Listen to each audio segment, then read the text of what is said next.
Hello everyone, and welcome to the ill-informed rant fest that is two fat gingers having a conversation. This week we're going to kick off with the topic of... We are on iTunes. Okay, cool. Where are we on iTunes? You search for Two Fat Gingers in the store, you will find us, and I am more excited about that than I should be, I think, because it doesn't take much to get up there, but I'm on iTunes again for the second time. Oh, what was your first time? I think Herbals was on iTunes for a while. Oh, was it? Nice. Yes, Nice. I don't think it's there anymore. It had a time span. It's on YouTube now. You can watch it on YouTube for free. I'm not telling people that they should, but go and do it. Is it legitimately, legally on YouTube for free? Indeed it is. The director, who I believe now owns the rights to it again, posted it on YouTube for free with, I think, remastered sound as well. Ooh. Let's open this can of worms here, because I'm quite happy we're on iTunes. I'm guessing for you it's somewhat bittersweet. And I'm not going to go into it. No, I'm just not going to, because I'm going to sound like a crazy person if I do. Yes, I'm one of a large number of people who avoid Apple's products in the main. And that's pretty much all I have to say about it. So yes, one of our listeners got in touch and asked why the head on the right-hand side, which I think represents you, why it had a ginger ball gag in its mouth. That isn't... That's not what it is at all. I need to see this now. I'm guessing maybe it was his frame of mind. Right. So if he's listening, get off those websites, you dirty pervert. Yes, quite. Moving swiftly on. So Michael Bay, he has just released his 5th Transformers movie, okay, I want to say. And unsurprisingly, it has been critically mauled.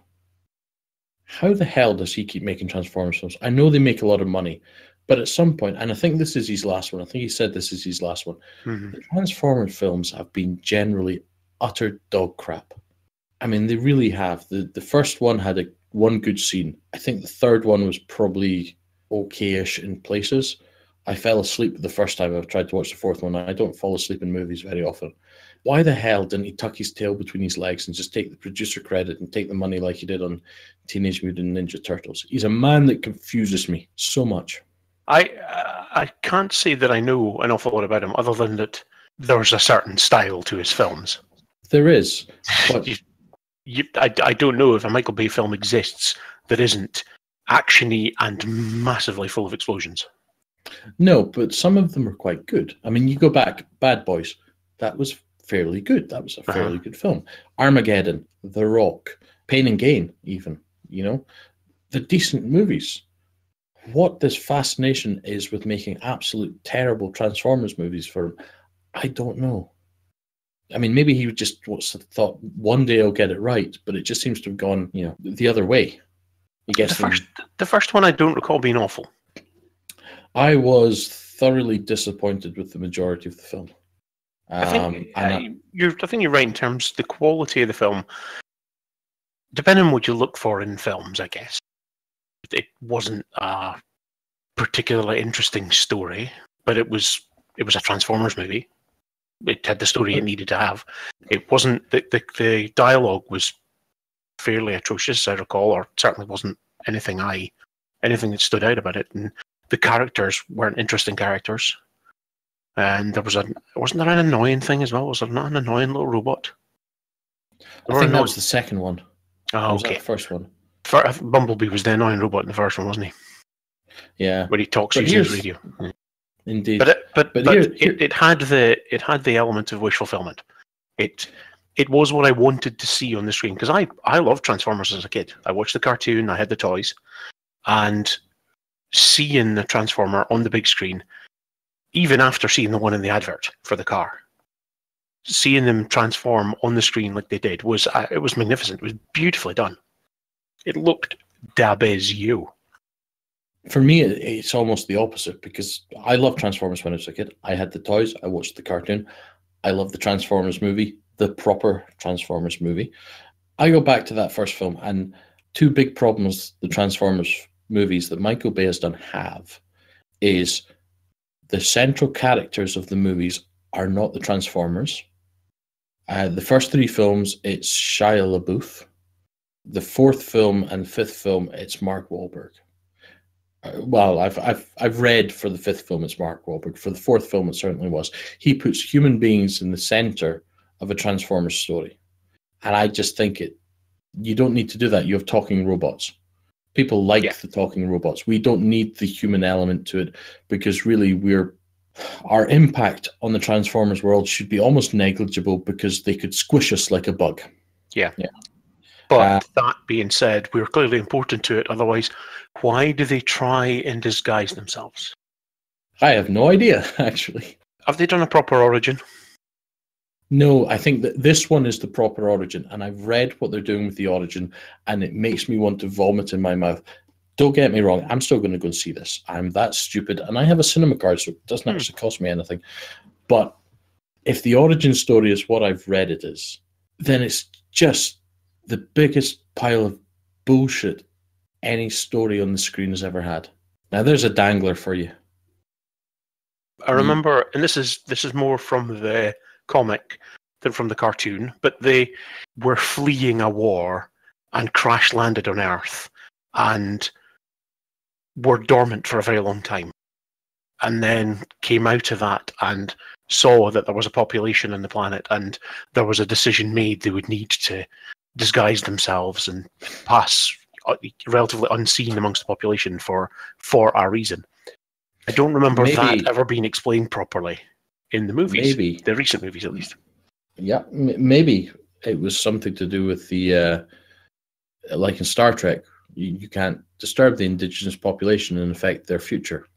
Oh yeah, I mean, we can theorize till blue in the face. It's more about the fact that this is not.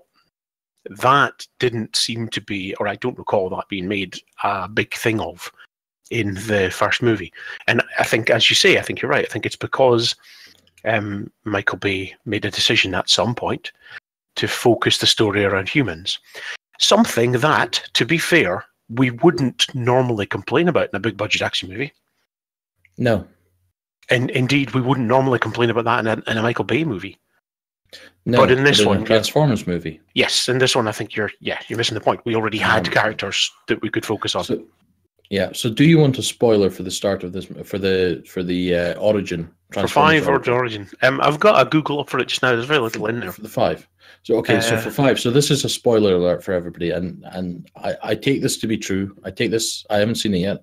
I hope to see it before we do our next podcast. Mm-hmm. I haven't seen it yet, but I believe that the origin story it starts with the crash landing on Earth, as far as I know, but it was way, way back in the time of British knights and all that kind of stuff. And Merlin controls the Transformers with a magic rod to help King Arthur defeat his enemies. Exactly. Michael Bay, you colossal twat. Transformers: The Last Knight, 2017. This film was the final time Michael Bay directs, as the franchise will search for a new director for future sequels. The Last Knight was released on June 21st, 2017 in 2D and 3D to negative reviews as the worst rated of the series. Which is saying something. Finishes off with a score of 15% by Rotten Tomatoes, but we'll leave that because I don't want to trigger you from last week. But I mean, that is a horrific origin story. For me, that is a horrific idea that they arrived back in medieval times and helped Merlin destroy King Arthur's enemies, and that story carries through. So there's apparently something to do with Merlin's seed, offspring, or ancestry, or something like that, and somebody needing to wield something again. And I don't know if it's Marky Mark or I know Anthony Hopkins is in it. Maybe it's Anthony Hopkins. I don't know. Somebody is of the offspring of the lineage of Merlin, and they're going to help fix the Transformers or control them or something. It sounds dreadful. It does sound dreadful. I'm going to go and see it, though. Yeah, I think I'll wait until it comes somewhere where I don't need to leave the seat to see it. So Michael Bay, thank you very much for that. The second thing, because I think I only covered one thing I didn't like about the movies, or the thing I disliked the most. The second thing, and I do like seeing the Transformers transform. I think the special effects are fantastic. Yeah. But when the Transformers fight, it might as well just be a bunch of wires all tumbling together in a box, because I cannot make out anything that's happening. Yeah, I agree. And it completely takes away from it because you don't know who's winning. You know who'll win, obviously, but you don't know who's winning and who's losing, and you lose that drama. Any good fight scene in a movie, you always know the good guys or mostly the good guy's going to win, with a few exceptions. You know the good guy's going to win, but it's his journey to winning through that fight. It's the taking, the beating, the pain, the broken bones, the blood, all that kind of stuff. And then they find it within themselves to come back and be strong emotionally. And that good heart of theirs is what wins it out. And good always beats evil. And you watch a Transformers movie and two robots fight, and you have absolutely no idea what's going on. And then one of them just kind of drops in the corner and you go, hey, Optimus Prime won again. Don't know how. Don't know what happened. Yes, I agree. I think I would maybe put it slightly differently from you. It's not necessarily just the fighting. I think they've gone overboard on the level of detail. Yes. I don't need to see every single nut and bolt from a car represented in the robot version of that car. It is essentially Transformers porn, isn't it? Yeah. I was quite happy to accept in the cartoons, for example, the fact that when Optimus Prime was in robot form, he barely looked like a truck. You know, there was like a wheel somewhere on him, and there was the grill on his chest, but he looked like a robot. Whereas they seem to have gone to incredible efforts to represent every single component of the car in some way, to try and make you believe this is a real thing, which you're never actually going to do. So why go to that much effort? They seem to have taken it like a good 15-20% beyond what they needed to. And I think that's what is then leading to when the two of them are tussling. You're two robots wrestling, essentially, to all intents and purposes. You can barely even see where one of them stops and the other one starts. I think they did it because they can, and it was proving how good our special effects are on this movie. Which I don't mind to a certain extent. You know, a little bit of ego and bravado. I said that very, very slowly. So, Michael Bay, why'd you make some decent movies but make shit Transformers movies?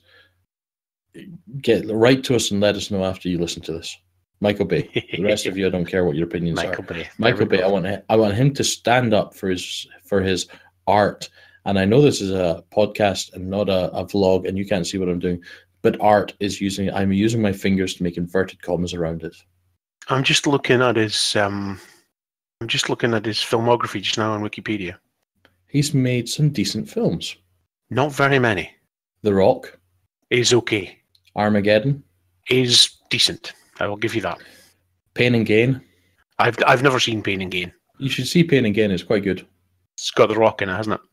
And Marky Mark, so they almost cancel each other out. Not quite, but almost. It is a collection of films of a type. They're all big explosion action movie films, as far as I can see. Pain and Gain isn't. Pain and Gain is not a big explosive action movie. Yes, with that one exception. Mm-hmm. Yeah. So I'm going to take a jump here from lowbrow art to highbrow art, in my opinion.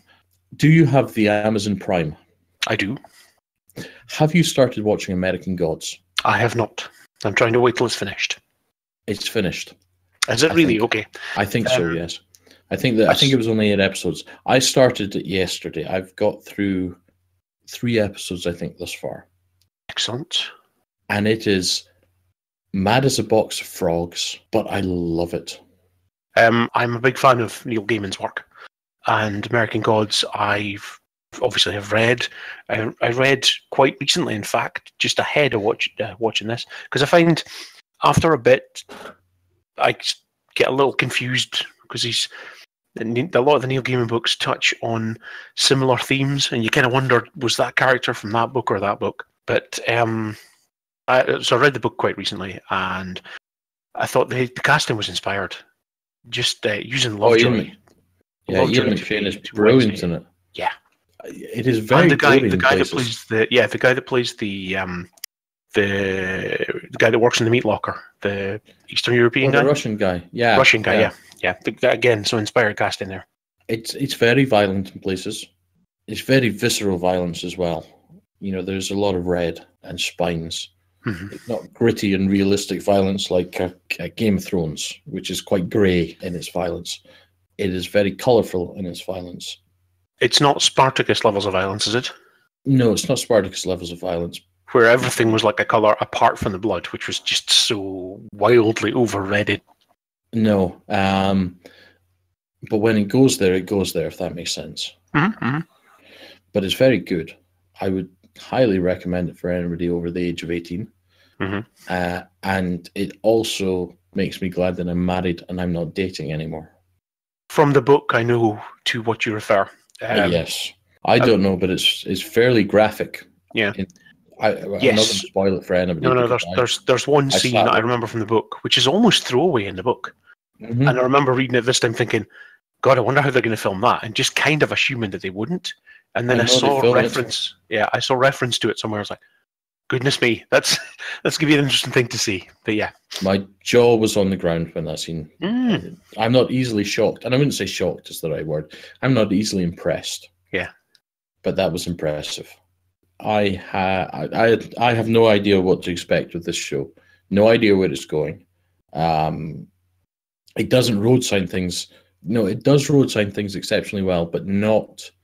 It's not a sledgehammer to the face. Again, that's a reference probably to something. Yeah. It's very subtle. The road signs are very subtle, and some of them I think have picked up on. I think I may be completely wrong, and some of them I definitely haven't. But no, it's really good. The casting is really good.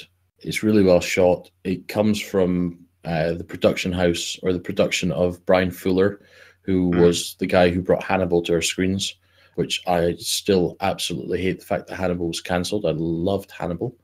And it reminds me an awful lot of that in terms of the risks it's willing to take, what it's willing to put on the screen, and just the way it kind of is structured to make you think along with it. Mm. So that was my side note there. That was my throw that in unexpected. Yeah. I hadn't prepared you for that one. It will be very interesting to see, and I would imagine by the time we next talk, I will have seen it all. As well, maybe I. Yeah, there's no question of me not. There's never any question of me not watching it. Okay, I think this is probably the point at which we cut and break to our next episode, isn't it? Yeah, sure, why not? Okay, thanks for listening, everybody, and we'll speak to you again soon.